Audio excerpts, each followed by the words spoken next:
Hello guys, spirit అనమాట. Spirit నుంచి అయితే చాలా అప్డేట్స్ ఉన్నాయి. ఎందుకనంటే మొన్న ప్రణయ్ రెడ్డి వంగ అంటే సందీప్ రెడ్డి వంగ గారి అన్న అన్నమాట. సో తనైతే ఇంటర్వ్యూలో మొత్తం స్పిరిట్ గురించి పూసగుచ్చినట్టయితే చెప్పడం జరిగింది అనమాట. పాపం యాంకర్ కూడా చాలా బాగా అంటే ఆయనని చాలా బాగా అడగడం అయితే జరిగింది అనమాట. సో ప్రణయ్ రెడ్డి వంగ ఇంటర్వ్యూ ద్వారాగానే అయితే ఈ ఇన్ఫర్మేషన్ అయితే నేను మీకు ఇవ్వబోతున్నా. సో వీడియోని అయితే స్కిప్ చేయకుండా చూడడానికి ట్రై చేయండి.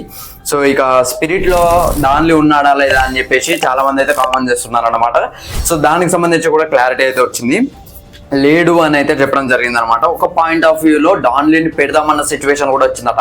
ఎందుకంటే ఈ హైప్ చూసి అది పెడితే బాగుంటుంది కదా అని చెప్పేసి పెడదామని చెప్పేసి ఒక ప్లాన్ అయితే వచ్చిందట. బట్ తీసుకోలేదు. ఎందుకనంటే రీజన్ ఏంటంటే స్టోరీలో ఫిట్ అవ్వలేదట. స్టోరీ అయితే మొత్తం మన హైదరాబాద్ బ్యాక్ డ్రాప్ లో అట. సో కొరియన్ ఫేస్ ని తీసుకొచ్చి సౌత్ కొరియన్ ఫేస్ ని తీసుకొచ్చి ఇందులో పెడితే ఎట్లా ఉంటది. సో హైదరాబాద్ లో చూసుకున్నట్లయితే హైదరాబాద్ ఈజ్ హైదరాబాద్, మన ఫేసులు తెలిసిపోతే ఈజీగా ఎవరే యాక్టర్ అని చెప్పేసి. ఫారెన్ లో జరిగితే మాత్రం ఒకవేళ ఫారెన్ షూటింగ్ కానీ ఫారెన్ విలన్స్ కానీ వస్తే డాన్లీని పెట్టే సిచ్యువేషన్ వస్తుంది అని చెప్పేసి ఇండైరెక్ట్ గా అయితే తనైతే చెప్పడం జరిగింది. సో డాన్లీ అయితే లేడనమాట. అండ్ ఇంకొక మనకి షాకింగ్ విషయం చెప్పాడనమాట. ప్రకాష్ రాజ్ అయితే తననైతే రిమూవ్ చేశారనమాట. మొన్న వచ్చిన వాయిస్ టీజర్ లో చూసుకున్నట్లయితే తన వాయిస్ ఉన్నదనమాట. బట్ ఇప్పుడు చూసుకున్నట్లయితే తనైతే రిమూవ్ చేయడం అయితే జరిగింది. అండ్ చిరంజీవి గారి క్యామియో కూడా ఈ మూవీలో లేదట. అండ్ దాంతోపాటు దీపికని ఎందుకు తీసేసిల్లు అని చెప్పేసి అడిగితే దానికి చెప్పిన చాలా కారణం అయితే చెప్పారనమాట. పర్ఫెక్ట్ కారణాలు అన్ని. రెమ్యూనరేషన్ అయితే ఓవర్గా అడిగిందట. ఎక్కువ రెమ్యూనరేషన్ కావాలని చెప్పేసి డిమాండ్ చేసిందట.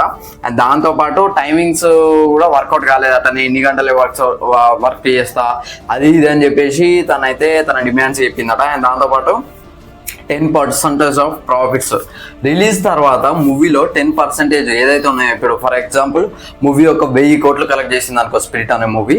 సో లాభం అలా ఒక 900 కోట్లు వచ్చింది అనుకో, అలా 90 కోట్లు తనకి ఇవ్వాలని, అంటే 10% అంటే అట్లా అనమాట. 2 హిట్స్ ఉండేసరికి పెద్దగా ఎగిరిందట. సో మన ఇక మామూలు విషయం కాదు కదా. 2 మూవీస్ 1000 crores పోగానే ఇక పెద్ద పతాను జవాను ఈ 2 మూవీస్ పోగానే తన రోల్ ఆ మూవీలో ఒకసారి వెళ్ళి చూసుకోమను.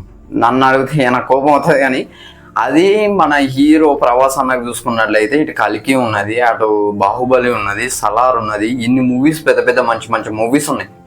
సో అట్లాంటిది అన్న మూవీస్ని అయినా మనకి మెయిన్ వెబ్సైట్లో మెయిన్ రీజన్ అయితే చెప్పింది అనమాట. మెయిన్ వెబ్సైట్లో ఇష్టం వచ్చినట్లు రాసిల్లట. పిఆర్ టీమ్ని యూజ్ చేయించి తనైతే రాపించడం అయితే జరిగిందని చెప్పేసి చెప్పిండు అనమాట. వెబ్సైట్లో ఏదైతే రాసిందో అది. దాంతోపాటు ప్రభాస్ అన్న ఇది ఒక్క మాట మాత్రం నాకు హైలైట్ అనిపించింది అబ్బా ఇంటర్వ్యూలో. ప్రభాస్ అన్న అనేది తెచ్చిన తర్వాత వీళ్ళెంత అన్న ఒక ఫీలింగ్ అయితే తెచ్చిండు అనమాట. నిజంగా చెప్తున్నా, ప్రభాస్ అన్న అసలు నేను ఇక మొన్న సమంత కూడా చూసుకున్నట్లయితే చెప్పింది హ్యాండ్ పడితే చాలు 100 crores ఓపెనింగే. ఇక నేను ప్రత్యేకంగా చెప్పనక్కర్లేదు అనమాట. సో మనీని మన సందీప్ రెడ్డి వంగ గారి గురించి కూడా కొద్దిగా చెప్పడం జరిగింది. మనీని మంచిగా కంట్రోల్ చేస్తాడట. అంటే ఖర్చు పెట్టే కాడ రీసెంట్ షూట్స్లో దాదాపు 15,000 నుంచి 20,000 మనీ వేస్టేజ్ అయిందని చెప్పేసి తను నోటీస్ చేసి సీరియస్ అయిందట మన సందీప్ రెడ్డి వంగ గారు చూసుకున్నట్లయితే.